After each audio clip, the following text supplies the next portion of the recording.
চেহারার মধ্যে নূর চমকাবে। নূর এটা আল্লাহ প্রদত্ত একটা নিয়ামত।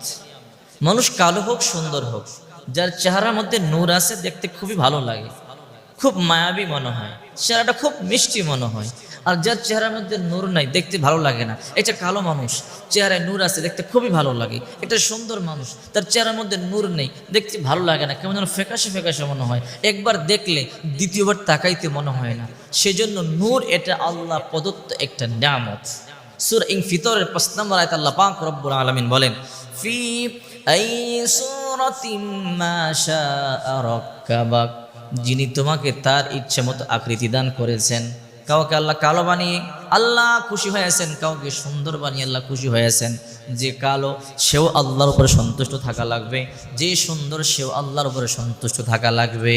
সুন্দর হলেই জান্নাতে যাবে আর কালো হলেই যাবে না তা কিন্তু কথা নয়। আল্লাহ সূরত দেখেন না।